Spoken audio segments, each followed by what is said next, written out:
We must take Lagos. Must. The people who want to keep it are fighting.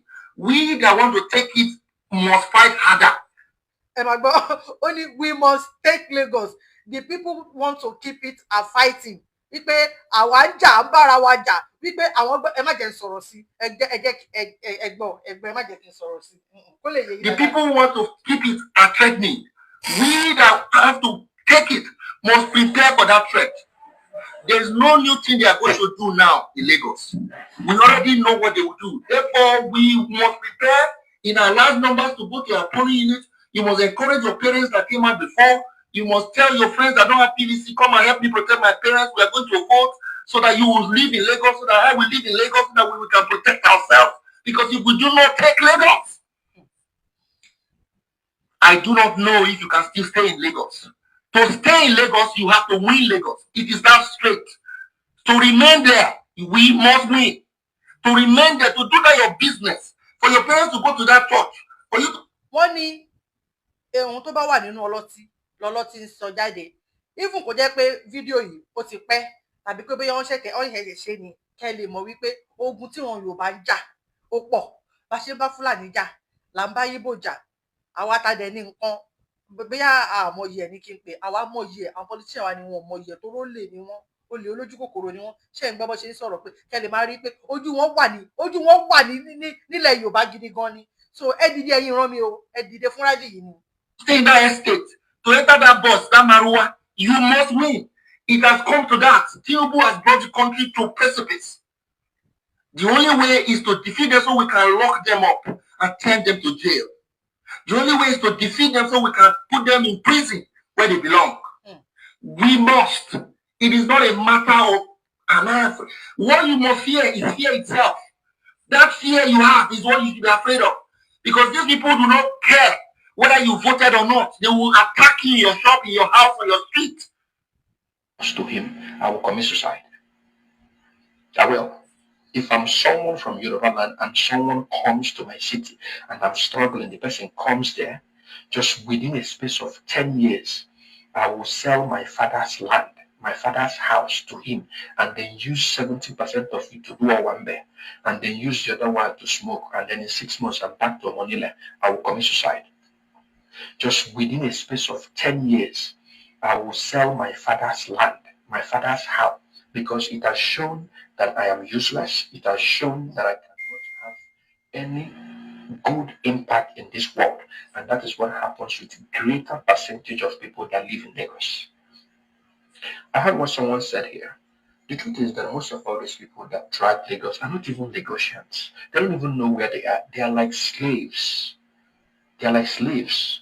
Some of them, they don't even know their mother because of the nature of the cultural exhibition and phenomenon of Yoruba culture.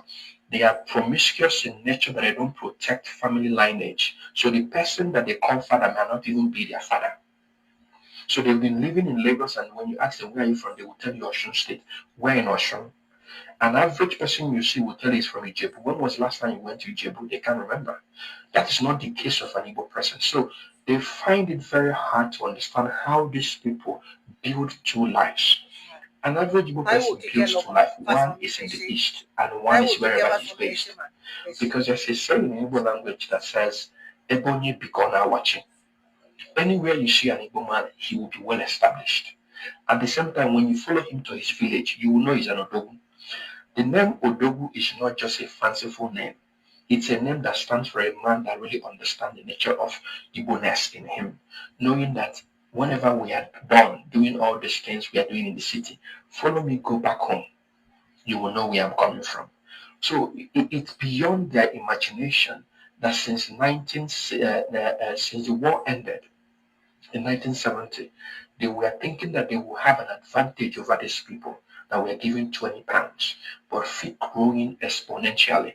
So their parents had this grudge, this beef against Igbos, and they fought not just themselves. They hired Britain, Russia, Egypt, and other countries, and yet they couldn't really decimate these people completely.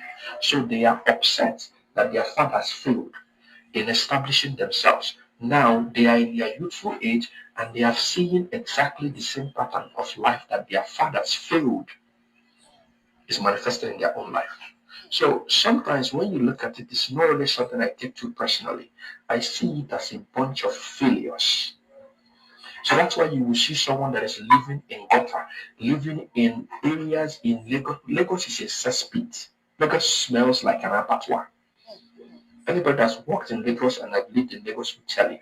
The reason why people come here is because of opportunities. So do not even see it as people really like coming to a place where they wake up 4 o'clock in the morning to get to work before 8 and then leave their workplace at 8 to get to work to get home before midnight. That is not life. An average life of someone living in Lagos State is actually 47 years old. So if you are in Lagos and you're 47 years old, you're already an ancestor because you should have died. That's how bad that city is. But then people glorify it because there is no other option in Nigeria. That is why you will see someone that is on the timeline dropping their OPay or PAMPay account, but then is standing on a mandate of a man that is utterly useless. So when you see these things, don't really feel so sad. Feel sorry for them. Feel sorry. Because in every aspect of human index development, you cannot match whatever that is going on in the southeast with what is going on in the southwest, excluding Lagos, because Lagos has that preference. Do you know the reason they don't want to build their Papa road for the last 10 years? They've been working on that Papa road. They know why. Do you know the demurrage if you send your container to Nigeria today? Do you know the demurrage you're going to be paying in that Papa? Because by the time the trailer that will take your container out of wharf will get there, we're paying demurrage of 50,000 per day. So they are making money for the people that feel they own Lagos. So they are not going to make things work. My last point. The reason why Nigeria will never work and for you to have a system where there will be quality is because they know once there's a level playing ground, Igbo people will be at the top. The only time Nigeria experienced exponential economic growth was when you had the Igbos in the civil service. And that was the reason they were upset. And that was the reason Shagari said that if they can't find another white person, they will rather find an expatriate, someone they will pay, but they will never allow those people to come into power. They know that the moment an Igbo person comes to power, an average Igbo person is a Republican. And that's why people say that, Igbos would prefer to pay or bring in an outsider instead of bringing their own brother, because an average Igbo person will want someone that can do the job, regardless of if you're an Igbo person or not. It is only Igbo people that do like that. They want job to be done. Every other person, including Yorubas, I worked in Lagos for 10 years, and I can tell you this categorically. They will bring their brother, they know that this brother is lazy. They will keep the person in the office to constitute nuisance. An Igbo person will sack you the next day. Even if you're my brother from the village, if you're not performing as you should, I will sack you the next day. But they will not do that because they want someone to be doing the ballet, babami, morning, afternoon, night, constituting nuisance. I'm not saying that this is every one of them because I've worked with wonderful, I have friends of Yoruba extraction, but I can tell you that the majority of them, when you say majority, then you can do the math, probably. Maybe there's no figure because we don't even know how many we are in Nigeria. That's why they claim that Igbos are minority. When Igbos are not. You can say that our landmass is small, but in terms of population, we are not minority. Things have happened to prove this. The last election proved it.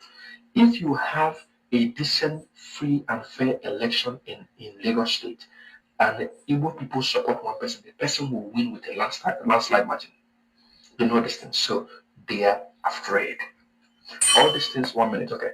All these things you are seeing is just their manifestation of the fear they have in them that if you allow these people to keep growing at this rate, that they will wake up one day and they will chase them down to Chad.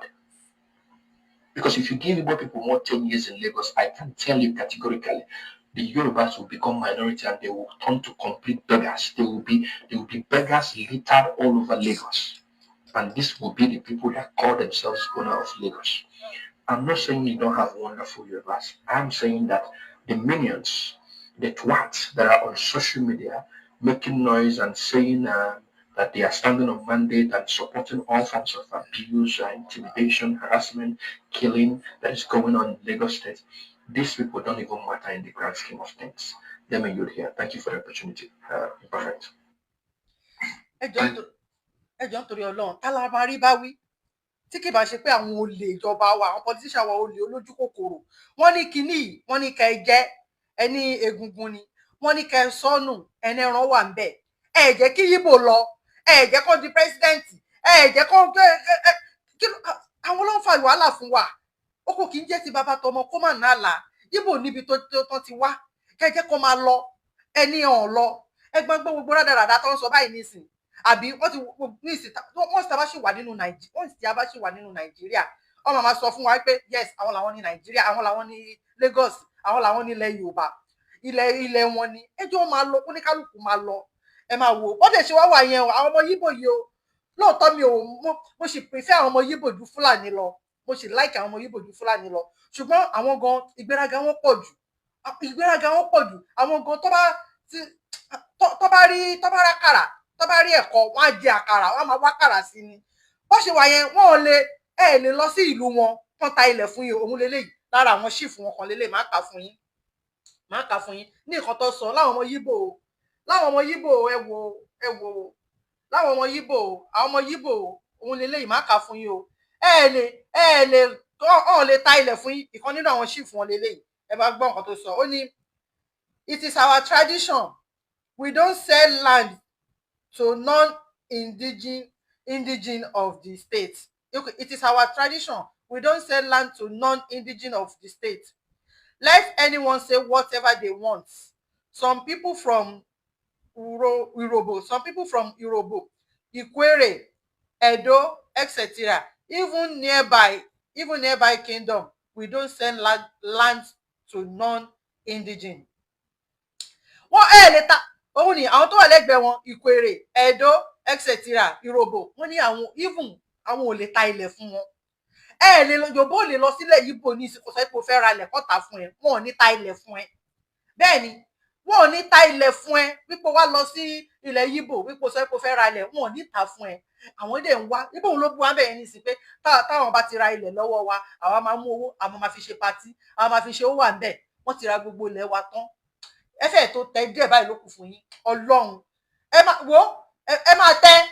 ẹ máa tẹ tá bá ti gba ilẹ̀ Yorùbá wa tán ẹ wò ẹ jẹ́ fi sẹ́nu kádákẹ́ ẹ jẹ́ fi sẹ́nu ẹ má wọrí akèrègbè yín ló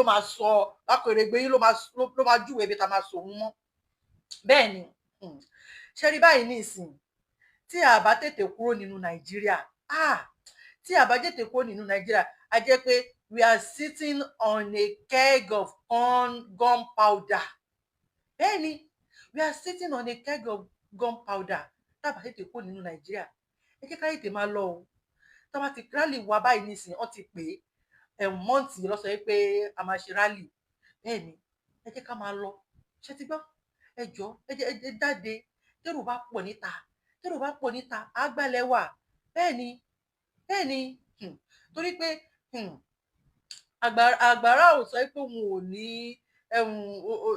ní àgbàrá ò sọ pé òun ò ní léwó onílé ni ò ní gbà fún àwọn àgbààgbà wa nílẹ̀ Yorùbá dẹkẹlẹlẹ wọ́n fi àpò lọ fi ru ìyà wá fún wa o àwọn àgbààgbà Yorùbá àpò ni wọ́n fi ru ìyà wá fún ọmọ Yorùbá bẹ́ẹ̀ ni wọ́n ti traumatize wa wọ́n ti fún wa ní trauma wọ́n dẹ̀ insult sensibility wa so wọn ò ráyè títí wa àwa fúnra la máa gbára wa sílẹ̀ bẹ́ẹ̀ ni bí mo ṣe máa ń sọ ẹnu èèyàn lèèyàn fi ń kọ́ méje o ẹ jẹ́ ká gbára wa sílẹ̀ o Yorùbá sọ pé a kì í nẹ́ni nímọ̀ sàn ká mú kíkan àwọn arò bíi pé bóyá gbogbo àwọn ìran Yorùbá tí mú kíkan báyìí o kọ́lọ́run jẹ́ ká mú dídùn ni o arò bíi pé bóyá àwọn wèrè kan máa sọ pé Tinubu wípé ó kọ́ ọmọ Yorùbá sínú kábínẹ̀tì ẹ̀ ọmọ Yorùbá ní lágbájá ọmọ Yorùbá ní tàmẹ̀dù ọmọ Yorùbá ní láyé kíní kan lábújá ọmọ Yorùbá ló fi síbí báyìí ọmọ Yorùbá help ọmọ Yorùbá tó kó síbẹ̀ ta ló help ọmọ Yorùbá help àwọn ọmọ Yorùbá tó kó síbẹ̀ tá a rò bí pé bóyá wọ́n tún máa ṣe dáadáa fún ran Yorùbá irọ́ o àwọn gan ló worst báyìí o wàláì ó dàbí pé ìgbà Buhari gan ó fẹ́ lè bẹ́tà Ọlọ́run ẹlẹ́dàá gbọ́ gbogbo èyí tá à ń bá bọ̀ ó dàbí pé ìgbà Buhari gan fẹ́ lè bẹ́tà nítorí pé ọmọ Yorùbá tó wà ńbẹ̀ èmi ò rí kókó nǹkan tó ọmọ Yorùbá tó wà ńbẹ̀ tó ń ṣe fún wa o Yorùbá lè sọ pé a kì í mẹ́rin ní mọ̀sán kọ́ mú kíkan ni ìran Yorùbá mú kíkan o ebi ń pa ìran Yorùbá bẹ́ẹ̀ ni kò sí iṣẹ́ nílẹ̀ Yorùbá àwọn youth wa gbogbo wọn pátápátá wọ́n ti ń ṣe hookups wọ́n ti ń wà lórí kolos wọ́n ti ń wà lórí ṣíṣà wọ́n ti ń wà lórí ìfẹnujá wọ́n ti ń wà lórí fètèjá club lọ ọtí ohun ògùn olóró lọ mu in fact oríṣiríṣi kò síṣẹ́ àwọn Yorùbá dẹ̀ sọ pé wọ́n ní ọwọ́ tó bá dilẹ̀ òun lè ṣùn yálò ẹ káàbọ̀ sísà mi àṣà àti ìṣe ẹ káàbọ̀ ẹ káàbọ̀ ẹ ṣé gan thank you so much ẹ ṣé mo dúpẹ́ ń bọ̀ ẹ má bínú mo fọ́n ìbáyìí ẹ ṣé gan bẹ́ẹ̀ ni so rally yẹn òun la lè fi gbára wa sílẹ̀ o ẹ má dáhùn tó sọ pé rally ló fẹ́ ṣe ṣé rally ló fi ń gba nation ṣé rally ló fi ń gba nation kò sẹ́ni tó ní monopoly bó ṣe ń gba ìlú o èmi dẹ̀ mọ̀ pé gbogbo ọ̀nà tá a bá gbà láti fi ṣe lọ́lọ́run máa náwó sí iṣẹ́ tọ́lọ́run ti parí ni Yorùbá ta fẹ́ gbà yìí àsìkò ti tó iṣẹ́ tọ́lọ́run ti parí àwọn olóṣèlú wa náà dẹ̀ mọ̀ pásìkò ti tó wọ́n mọ̀ pásìkò ti tó o lè olójú kòkòrò ló ń ṣe wọ́n o àwọn fúnra la máa gbára wa sílẹ̀ o torí àwọn eléyìí ò nífẹ̀ẹ́ wa o wọn ò nífẹ̀ẹ́ wa o àwọn ò nífẹ̀ẹ́ wa ọba Tinubu ọba ti tiwa lọ o bẹ́ẹ̀ ni ọba Tinubu ọba ti tiwa lọ o ọba ti tiwa lọ o bàbá Tinubu bó ṣe wà yẹn àwọn gan kọ́ ló ń rùlù wa àwọn kọ́ wà ń bẹ as figure-head ni àwọn lọ máàkì rẹ́gísítà ni wọ́n dẹ̀ ti máàkì rẹ́gísítà so ẹ má jà àgbà kan lọ sí 2027 bíi ti báwo wọ́n ń ṣeré ni torí báyìí ní ìsìn wọ́n ti ń bẹ̀rẹ̀ campaign báyìí ní ìsìn gbogbo èmi ni wọ́n ń pa wá o wọ́n ń ṣe kinní kan o wọ́n ń ṣe gbá o kò kàn bàbá Tinubu o bàbá Tinubu ò rí yín o bàbá Tinubu bẹ́ẹ̀ pé wọ́n ṣe ń pààyàn ní Plateau tó ń pààyàn gan ní about last week 2 weeks ago bàbá Tinubu wà ní France ni tó ń gbádùn ní titi wọn ẹ ṣé gan ẹ ṣé mo dúpẹ́ sísà mi Olúwatóyìn Deborah sísà mi àṣà àti ìṣe ilẹ̀ Yorùbá ẹ ṣé mo dúpẹ́ káàbọ̀ bọ́dà mi Shakura sis ẹ ṣé gan sísà mi Fásánmi kíkẹ́ Fásánmi ẹ ṣé mo dúpẹ́ dádì mi má sùn dádì mi má sunkún olùrántí ẹ ṣé ẹ káàbọ̀ ẹ ṣé mo dúpẹ́ thank you so much ẹ ṣé gan ẹ ṣé inú mi dùn bẹ́ẹ̀ ni so mi mọ nǹkan tó ń ṣe YouTube mi mọ nǹkan tó ń ṣe so rally wa tó ti pè ẹ jẹ́ ká jáde ẹ má dáhùn tó sọ pé wọn lè fi rally wọn lè fi gbà á máa fi gbà o á máa fi gbà bẹ́ẹ̀ ni Ọlọ́run sọ pé àsìkò ti tó gbogbo ọ̀nà tí bàbá Professor Banji Akintoye tó bá dẹ̀ fẹ́ gbà láti kó wa Ọlọ́run ti sáyẹ̀nsì àwa ni kẹ́ jẹ́ ká jáde torí àwọn politician wa yìí wọn ò ráyè títí wa lẹ́yìn pé tó bá ti yẹ lẹ́yìn àwọn ọmọ wọn ìyàwó wọn pẹ̀lú àwọn fámìlì wọn ò ráyè títí wa o bámúbámú ni mo yó lọ́rọ̀ wọn ò mọ̀ pé bí ń pọ̀ ọmọ ẹnìkọ̀ọ̀kan o àwa fúnra la máa gbára wa sílẹ̀ o alágbẹ̀dẹ wa tó dẹ̀ lu irin lójú kan ó ní ohun tó ń wá bẹ́ẹ̀ ni ẹjẹ́ akólà kúrò lẹ́kọ̀ọ́ ẹ̀kọ́ òkọlà àwa ni ká dìde gírí èkó ọlá ọmọ sọ máa fẹ́ pòwe mi mọ́ pa àwọn Yorùbá sọ pé èkó ọlá gbára ẹ̀ lọ́wọ́ ọ̀bẹ èkó ọlá máa ń gbára ẹ̀ lọ́wọ́ ọ̀bẹ ni reason torí pé èmi ìfúnra mi gan ti bá ra ilá tí bá ti rọra ṣẹ níbi ìdí yẹn tí bá rí wípé eléyìí ti kó máa ń sọnù ni ẹ̀rí kó gbára ẹ̀ lọ́wọ́ ọ̀bẹ nìyẹn Yorùbá pé Yorùbá dùn Yorùbá pé Yorùbá èkó ọyàn ní èkó ọlá ó gbára ẹ̀ lọ́wọ́ ọ̀bẹ àwa fúnra wa ni kẹjẹ ká gbára wa kúrò nínú ìyà yìí ibi tí mò ń bọ̀rọ̀ lọ nìyẹn àwa fúnra ni kẹjẹ ká gbára kúrò nínú ìyà yìí Ọlọ́run ò dá wa mọ́ yà Ọlọ́run ẹlẹ́dàá gbọ́ ìyà yìí kì í ṣe àtọ̀run wá artificial ni ìyà tó ń jẹ wá yìí ẹ jẹ́ ká gbára kúrò nínú ìyà ẹni lèèyàn fi ń kọ méje o àwa fúnra la lè gbára wa kúrò nínú ìyà yìí o Ọlọ́run ẹlẹ́dàá gbọ́ torí ọ̀jẹ̀lú làwọn politician wa wọn ò ráyè títí wa rárá wọn ò kí ẹ̀ wọn ò rán wa bẹ́ẹ̀ ni wọn ò rán wa bẹ́ẹ̀ ẹ wá wò kẹ́lẹ̀ mọ́ pé olórí burúkú ìfẹ́ ṣépè fún wọn but anyway mi ìfẹ́ ṣépè ó kàn fẹ́ wá ní èpè yẹn fẹ́ wá torí pé ẹni tó bá ti jẹ́ pé lépè tó bá ti wúwo èpè ó gbọ́dọ̀ máa gba èpè ni but mo ń try láti sọ pé kí n má ṣépè fún wọn mi ìdẹ̀ ní ṣe bọ́dà mi kò kì í sí wa bẹ́ẹ̀ mi ì ṣépè o mi ṣe pé mi ṣe pé mi ṣe pé ẹ bèrè lọ́wọ́ sísítà mi àṣà àti ìṣe mi ṣe pé mi ṣe pé olórí burúkú ni wọ́n ṣùgbọ́n mi ṣe pé Ọlọ́run olórí burúkú ò ṣe pé àbí bẹ́ẹ̀ kọ́ olórí burúkú ò ṣe pé so ẹ wá wò kẹ́ lè mọ̀ pé àwọn pípù yìí wọn ò ráyè tí wáyé ìjẹkújẹ lọ ń jẹ wọn ò kí ẹ̀ nípa wa rárá so àwa fúnra wa báyìí ní ká gbára wa kúrò lọ́wọ́ wọn ẹni tó bá tó ńlá oyin tó ń jẹ wàrà yìí wọn ò rí wá ẹ jẹ́ ká gbára kúrò bá ṣe lè gbára wa kúrò lọ́wọ́ wọn náà ní rálì yìí wọn ò pọ̀ tó wá wọn ò tó wá tá bá ti gbé ọjọ́ rálì báyìí kí gbogbo ká dìde tán ni bẹ́ẹ̀ nítorí pé tí a bá tètè gbé ọ̀bọ wọ̀gbẹ́ nìsín ọ̀bọ máa gbé wa wọ̀gbẹ́ o tí àwọn fúlàní yẹn bó ṣe wà yẹn wíṣù aláàmù lọ dúró dè báyìí nísìn táwọn fúlàní yẹn bá ti rí aláàmù tó bá ti blow wíṣù fún wọn báyìí tó bá ya wọ nàìjíríà àwọn nǹkan tó dẹ̀ wà lọ́wọ́ wọn kò dẹrùn rárá a ní mo rí fídíò kan tó jẹ́ pé wọ́n ṣẹ̀ṣẹ̀ ń jà ní wọ́n ṣẹ̀ṣẹ̀ ń já àwọn tàùtàù ìbọn yẹn ọ̀pá wọ́n ṣẹ̀ṣẹ̀ ń já nínú láìlọ́ọ̀n ní báyìí ni wọ́n ṣẹ̀ṣẹ̀ ń já tuntun ní ta ló ní mi ò gbébọn ní bí mo ṣe wà yìí ṣàṣàlẹ̀ àwọn ọmọ Yorùbá ò fẹ́ wàhálà fàájì láwálé ayé wa wá ṣe ká lọ patí kán pa màálù ká ṣe fàájì kán lọ pọ́ọ̀bù ni irọ́ Yorùbá àwọn ònẹ́mi wàhálà so tẹ́ẹ̀bà wá fẹ́ kí ogun wá ka yín mọ́lé ìdí nìyẹn tẹ́ máa fi tètè jáde fún rálì yìí o ká gbára wa sílẹ̀ ní ẹ jáde fún rálì ká gbára wa sílẹ̀ o torí ẹlòmíì ọ̀bẹ́nu yàrá ò mú o ọ̀bẹ́nu yàrá ẹ̀ wà láì kò lè fi gé nǹkan kan kó mú ó sì máa tẹwọ́ mọ́ báyìí ni ṣé òun ni tí Fúlàní bá wá gbé bọ̀dé lọ́wọ́ AK-45 AK-47 ẹ jáde o kẹ́ lè mọ̀ ipá àwọn olórí wa àwọn politician wa yìí wọ́n ya wèrè gidi gan ni wọ́n kó owó yẹn gidi gan ni wọ́n ná nínàkúnà ni ẹ wá gbọ́ ẹ jẹ́ n play video yìí fún yín kẹ́ wá gbọ́. For former governor gets 6 new cars every 3 years, even if he's opening a car shop. Deputy gets 3 or 5 cars every 3 years. The former governor gets a house in Lagos and in Abuja, any place of his choice. Why the deputy gets a house in Lagos only? Free medical care for the governor, his deputy, and their families for life. They are also entitled to cooks, steward, gardeners, and domestic staffs, all pensionable. Worst of all, 300% of annual basic salaries every 2 years as furniture allowance for the governor and his deputy. Also, 100% of annual basic salaries as house maintenance allowance. The house you build, you still maintain it for them. 2 DSS officials, 1 female officer, of course, for Madam, and 8 policemen. No wonder they are none left to guard the rest of us. Deputy governor gets 1 DSS operatives, 2 policemen. And then, listen to this also. 25% of annual salaries for personal assistants. They must get personal assistants. 30% of annual basic salaries as car maintenance. So those 6 cars, you still maintain them for them, in spite of what they had taken while in office. 20% of annual basic salary also as utility allowance, no name. Pensionable drivers, no limit to the numbers.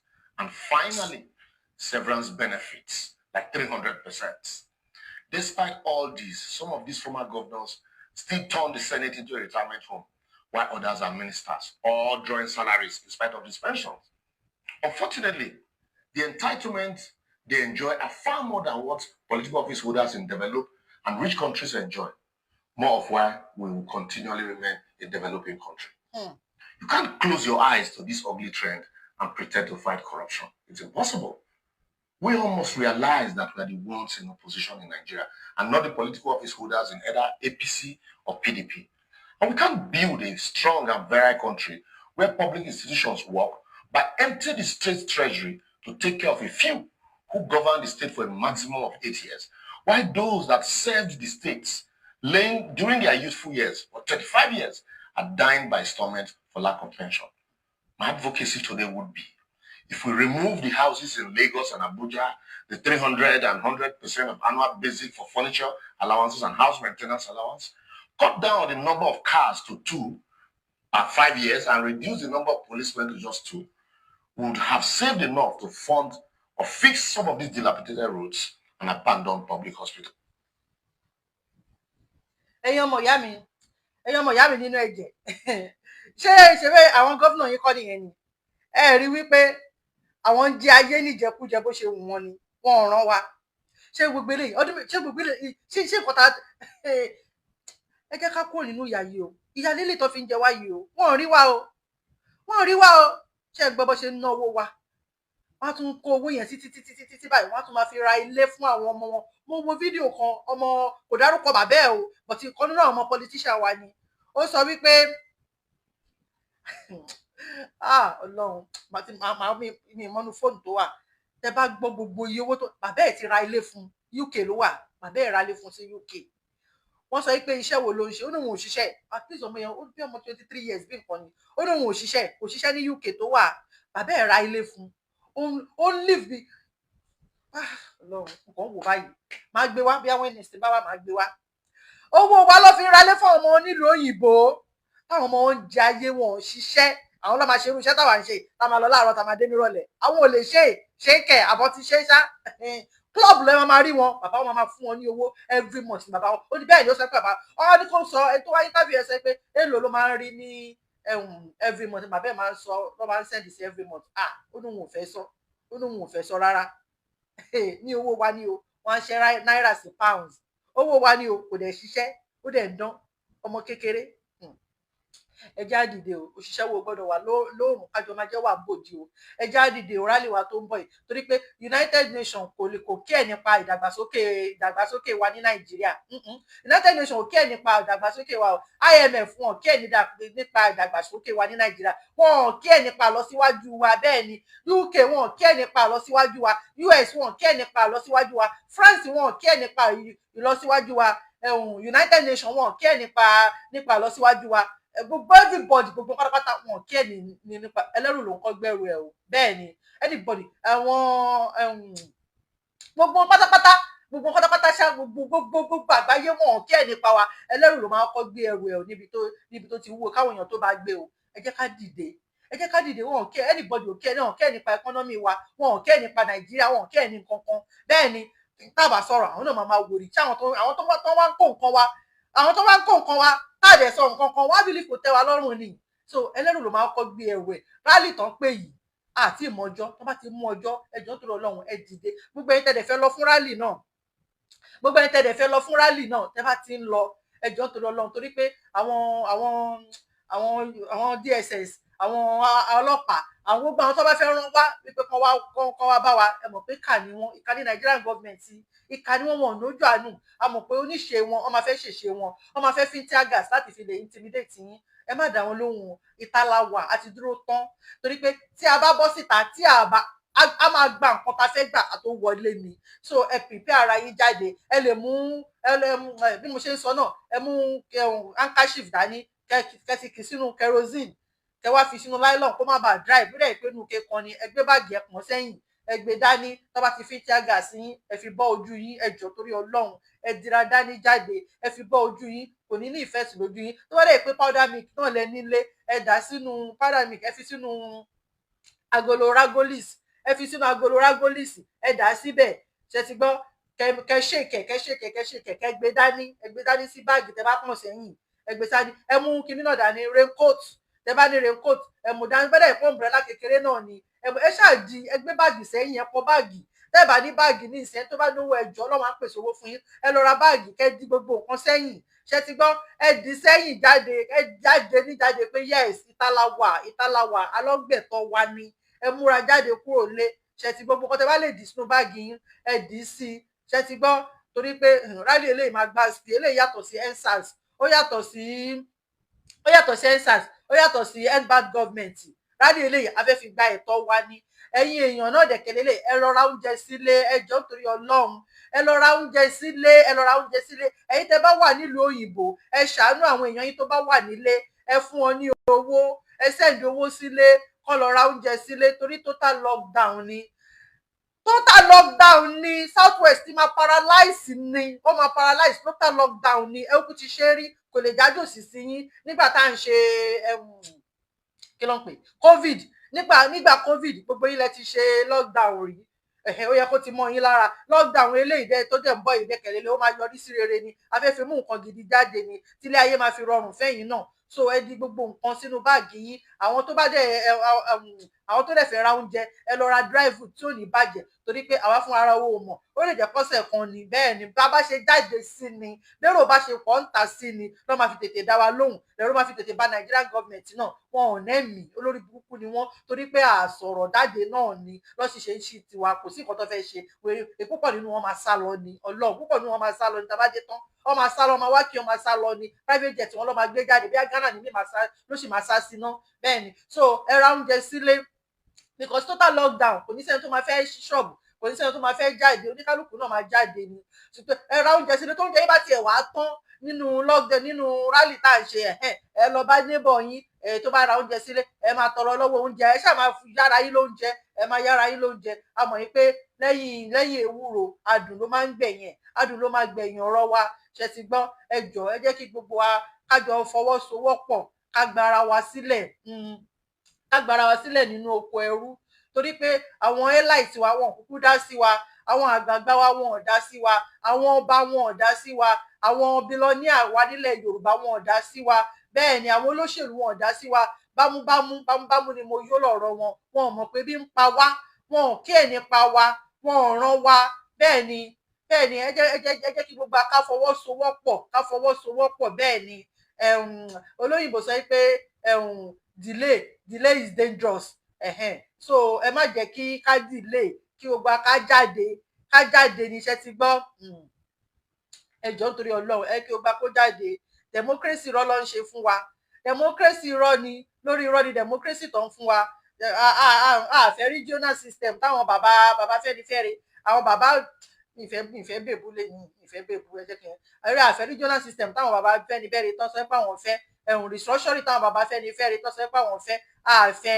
bẹ́ẹ̀ ni ìyẹn ò lè pè wá lẹ́yìn pé kó ní kálukú máa lọ nílò ẹ̀ ní àfẹ́ bẹ́ẹ̀ ni oko kì í jẹ́ ti bàbá tọmọ kó má nà á là àwa la nílẹ̀ wa bẹ́ẹ̀ ni ẹ jẹ́ ká fọwọ́sowọ́pọ̀ fún rálì yìí ká lè jáde àwọn 1914 amalgamation ó ti expire 1914 amalgamation ó ti expire ní láti 2014 àsìkò ti tó láti lọ ẹ jẹ́ kí gbogbo wa máa lọ ṣètìbọ mo tiẹ̀ tún wá rí write up kan ní Ọlọ́run ọba oríṣiríṣi tí alábá gbé ní sánlẹ̀ kékeré á máa gun orí ẹni kíní ni kí ló ń bọ̀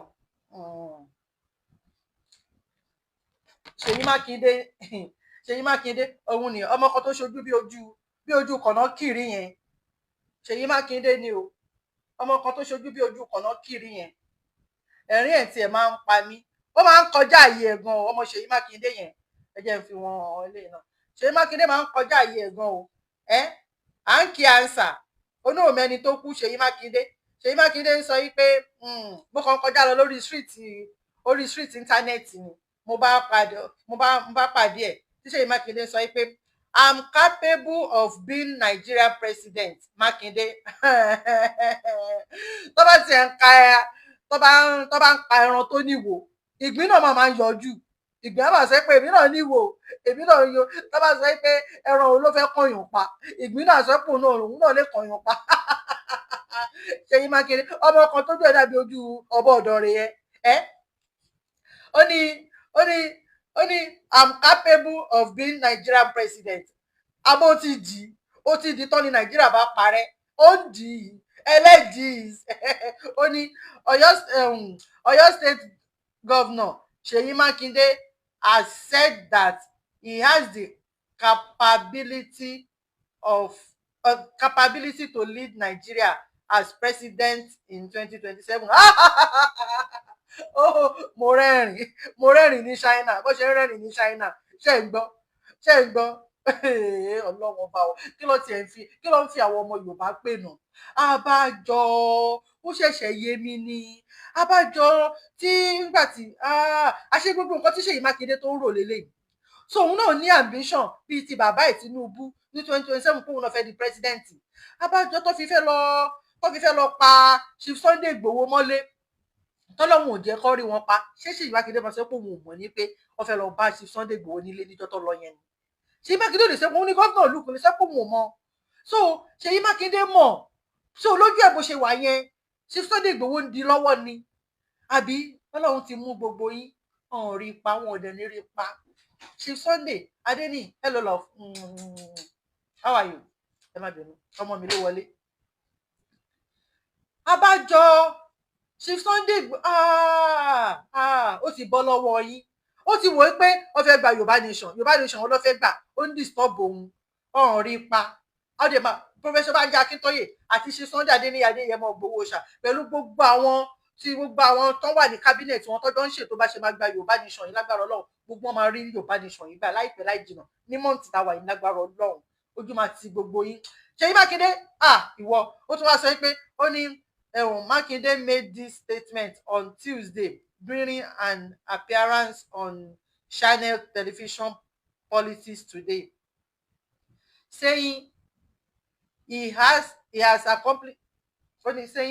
accomplished more than just serving as the governor of Oyo State. I don't know, politician yẹn lè Yorùbá máa parọ́ ṣá, irọ́ wọn ti pọ̀ jù.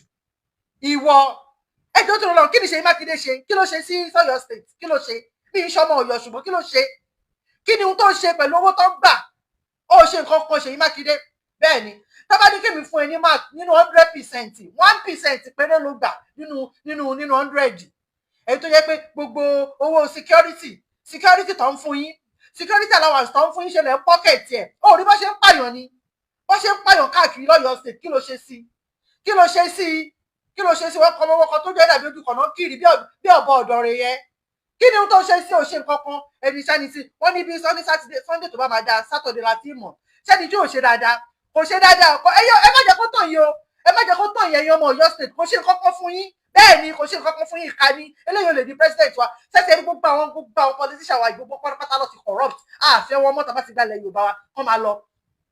Àfẹ́ kankan nínú wọn mọ́, gbogbo àwọn lè ti corrupt. Àfẹ́ kankan nínú wọn mọ́ tàbá ti gbalẹ̀ Yorùbá wa. A máa wá àwọn tó jẹ́ wípé àwọn olókèkèrè tó yẹ pé a mọ̀ pé ṣàṣàlẹ̀ tó corrupt Nàìjíríà yẹn torí pé iṣẹ́ àti ìṣẹ́ ti mú wọn. A máa lọ fọ ẹ̀jẹ̀ wọn, a máa lọ fọ gbogbo corruption tó wà nínú ẹ̀jẹ̀ wọn yẹn, a máa fọ́ dànù. Ta ìṣẹ̀ máa gbèyàn gidi síbẹ̀, èèyàn tó máa ṣe bí Ibrahim Traoré ọmọ 39 years tó wà ní Burkina Faso, irú èèyàn bẹ́ẹ̀ la máa gbé sí. Kì í ṣe Ṣèyí Mákindé ọmọ kékeré ni, ṣùgbọ́n corruption ti tiẹ̀ ó ju bàbá 70 lọ. Ọlọ́run lẹ́yìn Tinubu, òun ló tẹ̀lé Tinubu nínú pé ká corrupt. Bẹ́ẹ̀ ni o lè di president kankan, irọ́ ló pa. Abó ti di onírọ̀ burúkú. Ó ní òun ti ṣe ó ní Makinde made this statement on Tuesday during an appearance on Channel Television Politics Today, saying he has accomplished more than just serving as the governor of Oyo State. He stated, "I don't have any doubt that I have the capacity to occupy the highest office in this land and I have what it takes." Láyé ní nǹkan tó lè fi ṣe ìwọ tá bá gbalẹ̀ Yorùbá gan ó tiẹ̀ lè jẹ́ gọ́vnà, kódà chairman local government gan a lè fi ẹ́ jẹ́ ó lè jẹ́ kankan nílẹ̀ Yorùbá. Bẹ́ẹ̀ ni torí onírọ́ ni gbogbo yín, olè ní gbogbo yín, olè olójú kòkòrò ni yín. Ẹ má corrupt àwọn tó bá tún gbẹ, ó lè jẹ́ nǹkan kan bẹ́ẹ̀, ó lè jẹ́ nǹkan kan. Ó ní but is it what I want to do right now? Ó ní but is it what I want to do right now? Is it what Nigeria are asking for? Is it what my party will say we should do? Is it what my party will say we should do? I don't know. We still have a long time to go. Yes, you still have a long time to go. Nínú bẹ́ẹ̀dì, nínú corner room ẹ pẹ̀lú ìyàwó ẹ̀. Ìdájọ́ tèmi nìyẹn. Ó ṣì ní long time to go nínú corner room ẹ̀, inner room ẹ̀, nínú yàrá ẹ̀. Bẹ́ẹ̀ ni ibẹ̀ ni kó ti máa lọ ṣe president ẹ̀, kì í ṣe fáwọn ọmọ Yorùbá. Bẹ́ẹ̀ ni àníìdí kankan nínú gbogbo ìtẹ́tẹ́ torí pé ìkànnì ẹ̀ náà nù wa. Ẹ ti wọ ẹgbẹ́ ọ̀dájú lẹ̀ ń ṣe secret corp tẹ wà. Ó sọ pé kẹ má nífẹ̀ẹ́ ọmọ Yorùbá, kẹ má náà nù wa. Ìkànnì gbogbo yín, ìkànnì àníìdí yín mọ́, àníìdí yín. So ẹ̀yin rán mi, ẹ wá gbọ́, ẹ jẹ́ kí n play voice note fún yín. Tí a bá gbé ẹ̀sìn méjì tí a kó fúnra wa fọ̀tà mọ́, tó bá padà yá ẹ̀sìn náà yóò padà kẹ́ ẹ̀sìn lọ́wọ́ ni. Kò sọ̀rọ̀ sókè. Níbi tó bá yẹ kí o ti gbà nílẹ̀ tí mo ní ẹ̀sìn tí mò ń sìn kọ́ ní ìfọ̀n sí. Bí tó bá ti yẹ kí n gbà nílẹ̀ tí mo ní ẹ̀sìn tí mò ń sìn kọ́ ní ẹ̀sìn. Méjì ìsọ̀rọ̀ sókè. Ọmọ ìyá mi ní omi ò ní ti èèyàn mẹ́rin. Àti ẹ̀sìn kìíní àtẹ̀sìn tèmi ní àtẹ̀sìn tiẹ̀. Ọ̀tá bá padà gbẹ̀yìn wọlé. Ṣé ẹ̀sìn náà ní padà di ẹ̀sìn náà wá lọ́wọ́? Mo bọ̀ wá, ẹ jẹ́ ká fi ẹ̀sìn, ẹ jẹ́ ká kọ́ fi sẹ́gbẹ̀ẹ́ kan náà. Bó lògùn sí ní ìjà mi, bó lògùn sí ní ìjà, bó lògùn sí ní ìjà ọjọ́ ọ̀la ọba Yorùbá. Àmójútó. Àtúlọ̀pọ̀ ọ̀sà. Jẹ́ kí ilẹ̀ Yorùbá kó di ìtàn. Tàrí àwọn ọmọ Yorùbá ó padà wá lórí ilẹ̀ wa. Àkọlédè òye kò tí a bá ti gbọ́ mi. Síwájú sí bí mo rìnrìn àjò kan lánàá torí iṣẹ́ gbé mi kúrò ní Abẹ́òkúta mo wá sí Èkìtì ó ti tọ́jú mẹ́ta tí mo ti wà níbẹ̀. Ṣùgbọ́n nípa pé iṣẹ́ tá a wá ṣe wàhálà díẹ̀ wà lórí ẹ̀ mo wá ní mo fẹ́ ṣeré káàkiri díẹ̀. Ibi tí mo wà ibẹ̀ yẹn wà ní after Àdó wọn pè bẹ́ẹ̀ ní Àfàò. Àti Àfàò yìí ni mo ti gbé machine wá sí ibi kan tí wọ́n pè ní Ìgèdè. Tàbá kò ní Àdó àkàn Ìyìn, tàbá kò ní Ìyìn a máa bọ̀ wá sí Ìgèdè. Ògúnṣẹ́gun Adébánjọ ẹ ṣé káàbọ̀ ẹ ṣé. Rántí tán. Ṣùgbọ́n kí ni tí mo fẹ́ sọ nínú ọjà? Bọ́dà mi kò ike ṣe gan. A lọ síbi kan bẹ́ẹ̀ ibi tí àwọn mọ́là wà.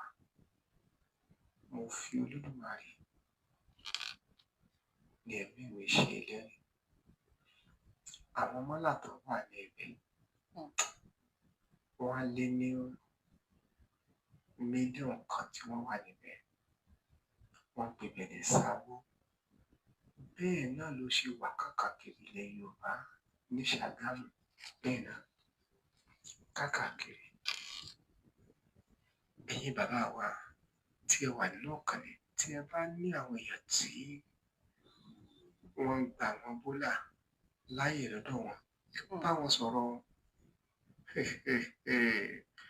Gbogbo àwọn bólà bẹ́ẹ̀ wọ́n wò yìí àwa ń sùn lọ́sàn-án wọ́n ń fi òru kó ètò wọn wọlé o. Tí àwọn tí wọ́n wà láàrin ìlú tí wọ́n bá ti ṣe nǹkan tán wà níta bá fún wọn lọ́wọ́ pé ó ti yá. Ṣé ẹ mọ̀ pé mò ń bọ̀ wá ẹ wọlé jẹ́ kí n múra. Gbogbo tó ń bọ̀ lọ́ọ̀kan ni gbogbo tó ti wọlé tán ti jẹ́ wọlé kí n múra o. Bí kò ṣe pé kò ní kálukú máa ta mọ́ra lóòrèkóòrè ní ìgbàkigbà nítorí orí àwọn ẹlẹ́sìn Jerusalem kan tó ní àwọn ọmọọba tí ó lè wọlé. Àwọn ọmọọba tí Jésù lè wọlé. Ogun kò ní tiẹ̀ jà wá ọmọ Yorùbá o.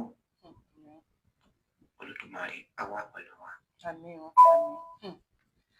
Ẹ̀yin ọmọ ìyá mi nínú ẹ̀jẹ̀ ohun tó ń bọ̀ yìí ó kọjá àfẹnusọ o. Ó kọjá àfẹnusọ. Àwa fúnra la máa gbára wa sílẹ̀ nínú oko ẹrú o. Nínú oko ẹrú amúnisìn àwa fúnra la máa gbára wa sílẹ̀. Àwa fúnra ara wa ni o. Bá dẹ̀ ṣe lè gbára wa sílẹ̀ bí mo ṣe ń sọ òun náà ni by rally. Ká participate nínú rally tó ń bọ̀ yìí. Ká jáde tán kẹ́ bá ti ń rò wípé Nigeria government ń fìyà jẹ yín kọ́ra yẹn ni kẹ́ gbé jáde. Bẹ́ẹ̀ ni torí nìsín Fúlàní ń ṣe titi wọn fún wa, àwọn Yíbò náà ń ṣe titi wọn fún wa. Fídíò tí mo play tán ẹ̀rọ àwọn Yíbò tó sọ pé àwọn fẹ́ gba ilẹ̀ wa tó ń bú wa. Àwọn Yíbò sì bẹ́tà Fúlàní ó sì bẹ́tà àwọn Fúlàní o ṣùgbọ́n kankan náà ni gbogbo wọn báyìí lọ́wọ́ ta wà báyìí kankan náà ní gbogbo wa báyìí ẹ ti ẹ̀dùn náà wọ lọ́hùn àwọn ti sọ bẹ́ẹ̀ náà pé bí ògo bá ṣe pọ̀ tó ògo bá ṣe pọ̀ tó ní ogun ṣe máa ń bá ológo ògo ilẹ̀ Yorùbá wa ti pọ̀ jù ògo yẹn ẹ wò wà láì tá bá gbalẹ̀ Yorùbá wa láàárín ọdún mẹ́rin báyìí a máa bẹ́ẹ̀ ni bíi puma Yorùbá máa bẹ́ẹ̀ ni ẹni tó bá dé ilẹ̀ Yorùbá ní àárín ọdún márùn-ún ó máa ṣe ibẹ̀ mọ́ sí ti dáadáa ni Ọlọ́run á gba ilẹ̀ wa fún wa ẹ̀wọ̀n Òṣùpá Sáìdì náà ti sọ bẹ́ẹ̀ ó ní ó ní ògo mi ìmọ̀rin yẹn kọ but mo láìkẹ́ ó ní ògo tí mo wí yìí ògo tí mo rí yìí tàn débi pé dá ìtànà tó ń tan náà kan kò halẹ̀ tó kò séèyàn tó máa lóhun wò mo ṣùpá tabarẹ́ni tó sọ pé òun wò mo ṣùpá ẹ̀yẹn fi sílẹ̀ bóyá ó níyẹn ò jáde rí àfàìmọ̀ kó jẹ́nu olè ló ń gbé kò sọ́mọ ayé nílẹ̀ tó máa lóhun wò mo ṣùpá ìmúrin yẹn kọ ṣùgbọ́n nǹkan tí mo fẹ́ sọ ni pé wọ́n ti rí ògo ilẹ̀ Yorùbá wọ́n ti rí wípé ògo yìí pọ̀ o àti US àti British àtàwọn Fúlàní gbogbo wọ́n ti rí ògo ilẹ̀ Yorùbá yìí wọ́n wá ń fọwọ́ de ògo yẹn mọ́lẹ̀ wọ́n ń fọwọ́ bò ògo yẹn mọ́lẹ̀ ògo tó máa búyọ ṣebí lára yìí wọ́n fọwọ́ bò ògo yẹn mọ́lẹ̀ tí wọ́n fẹ́ kí á mọ identity wa òun náà lọ ṣe rán bàbá Ọbásanjọ́ bàbá ọ̀bọ lọ ṣe rán bàbá pé kó pa history wa rẹ́ ní school wípé kó pa history wa rẹ́ kó gba identity lọ́wọ́ wa tó mú Nàìjíríà tó fi gba identity lọ́wọ́ wa àwọn ọ̀ka èèyàn bàbá ọ̀bọ mo ti bá yín sọ̀rọ̀ ti pé mò ń bọ̀ àbá yín Ọlọ́run kò tí ìyá yín ṣe lè ní mò ń bọ̀ àbá yín torí ẹ̀yin gangan ní nọ́mbà 1 lórí ẹni tó ń fìyà jẹ wá nínú Nàìjíríà ṣé bí Yorùbá sọ pé àgbà kí ń wà lọ́jà kórí ọmọ tuntun wọ́ ni àgbà yín ti wà lọ́jà orí ọmọ tuntun wọ̀ orí ọmọ tuntun gé sọnù ni bàbá ọ̀bọ Ọlọ́run ẹ̀ ní kú ẹ̀ ní hùn Ọlọ́run á jẹ́ kẹ́ wà láyé ẹ ṣe máa wà láyé tá máa fi gbálẹ̀ Yorùbá wa yìí ohun tá máa ṣe fún yín ẹnu yín ò ní kàn ní ìtírẹ́tì yín o àyè sì wà láti tọmọlúàbí yín ṣe báyìí nísìn ẹ yá tètè gbogbo ọ̀nà tá bá máa fi jáde tí ò fi ní sí tàjẹ̀ sílẹ̀ tí ò fi ní sí wàhálà òun ni kẹ́ bá wa ṣe báyìí bàbá ọ̀bọ torí pé tá a bá wọ inú ilẹ̀ Yorùbá tí ẹ bá wa dá sí bàbá ọ̀bọ ẹ tọ́ bojú báyìí ẹ ní rí omi ẹ ṣé mo dúpẹ́ oníyan ẹ ṣé ọlọ́kà ẹ ṣé ẹ̀yin tẹ́ bá mi jẹ́ ẹ ṣé mo dúpẹ́ ẹ ṣé ẹkọ àìbínú ẹ ṣé gan thank you so much ẹ ṣé gan ẹ já tún play rally wa kẹ́ tún gbọ́.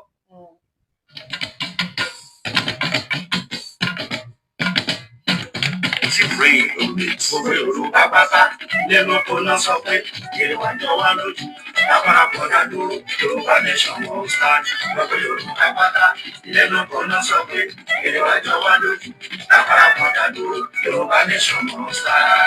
a fi àsìkò yìí ṣe ìkéde fún gbogbo ọmọ Yorùbá lápapọ̀ láti gbáradì fún àwọn ìwọ́de tí ń bọ̀ lọ́nà nípa pàtàkì orílẹ̀-èdè Yorùbá nation àti wípé ìdí tí a fi gbọdọ̀ dá dúró gẹ́gẹ́ bí ìpínlẹ̀ Yorùbá.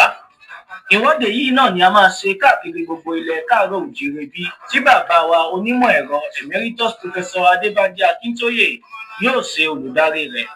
Ọdún 2025 yìí náà ni yóò bẹ̀rẹ̀ a sì máa kàn sí wa nípa oṣù àti gbogbo ohun tí a bá fẹ́ mọ̀. Olùkéde Ọláyọmí Kóìkí agbẹnusọ fún olóyè Sunday Adéyẹmọ You don see Igboho you don see Igboho ẹjọ èèyàn ọmọ ìyá mi nínú ẹ̀jẹ̀ ẹ jẹ́ kí èrò yẹn kó pọ̀ ṣe rí èrò yẹn kó times 10 times 20 times 100 èyí tó ṣe ní Èkìtì yẹn tèrò pọ̀ ẹ mọ̀ pé èrò tí bàbá wa àwọn bàbá màálù Buhari àti bàbá wa Tinubu àwọn èrò tó rí nìyẹn tó fọ́ wọn lórí tó yí wọn lórí tó gborun lójú wọn tí ò jẹ́ kó sùn tó wò pé Ìgbòho ló dọ́rọ̀ eléyìí wò ọmọ yìí fẹ́ bá admission 20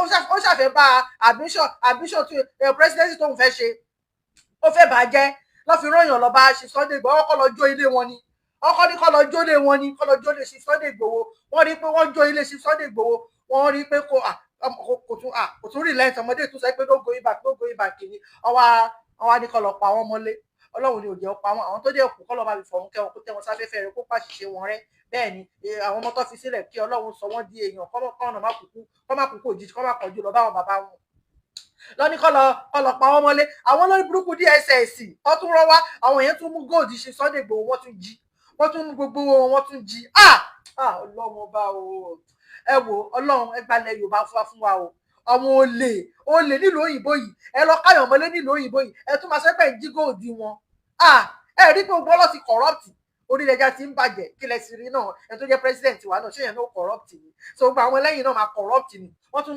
tún mú góòdì ṣe Sunday Igboho wọ́n jí gbogbo owó ṣe Sunday Igboho gbogbo nǹkan tí ṣe Sunday Igboho kó sílé wọ́n tún jí ẹran ọlọ́wọ́ ara ọmọ ẹran lọ jí gbé àbí kí lọ́wọ́ ara fún ìmọ̀ bó ṣe ń sọ̀rọ̀ yẹn ṣá kíní kan lọ jí gbé wọ́n tún fi kọ́wọ́ lọ so gbogbo rálì tọ́rí yẹn tó ń fọ́ wọn lórí yẹn tó fi lè ṣe Sunday Igboho sẹ́yìn òdi tó jẹ́ kọ́ lè wálé yẹn ẹ jẹ́ kí rálì yẹn kó time 100 tèkìtì yẹn ọlọ́run ká jáde tán gbogbo àgbáyé ló ti ṣe protest ní ìsinyìí wọ́n ṣe protest torí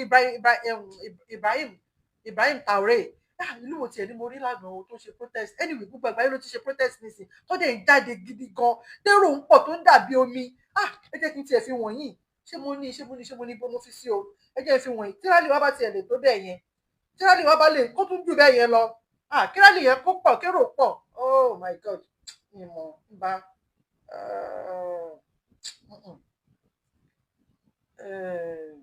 kérò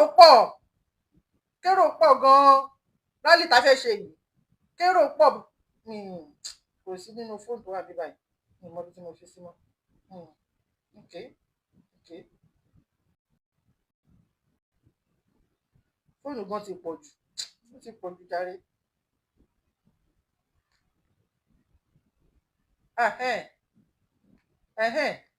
ṣe máa rí báyìí. Calling it a protest, they are not calling it a revolution for Africa. Liberation for the region of Sahara. This man here has already spoke before on behalf of Muammar Gaddafi before he was knighted. Now he is here again to speak on behalf of all the Arab in Sahara. All nations are coming out now to support Ibrahim Traore. They are no more calling it a protest. Àwọn country wọ́n jáde wọ́n ṣe rally wọ́n ṣe protest fún Ibrahim Traore ẹ wò bó ṣe pọ̀ àwọn èrò lẹ́rí yẹn o ṣé ti rí èrò nìyẹn o mi mọ̀ bí ẹ rí dáadáa so ẹ jẹ́ káwọn náà pọ̀ tá a bá pọ̀ kò sí nǹkan tí Nàìjíríà gọ́ọ̀mẹ̀ntì fẹ́ ṣe fún wa tá a bá pọ̀ kérò pọ̀ kọ́ times 100 ti ètò ṣe lẹ́kìtì yẹn ẹ jẹ́ ká pọ̀ torí Ọlọ́run ṣe ti gbọ́ àdá fún gbogbo alágbára Ọlọ́run ẹ ṣé mo dúpẹ́ ẹ ṣé brother mi Shakura sis ẹ ṣé sister mi Deborah Olúwatóyè Deborah ẹ ṣé brother mi Koiki ẹ ṣé mo dúpẹ́ ẹ ṣé gan ẹ ṣé thank you so much ẹ ṣé gan ànípàdé ayọ̀ ẹ ṣé gan thank you bye ẹ jẹ́ n pa eléyìí mọ́ ẹ jẹ́ n pa eléyìí.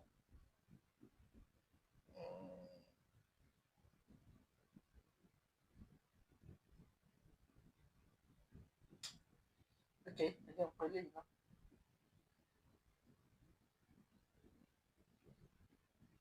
Okay, ẹ ṣé gan thank you bye.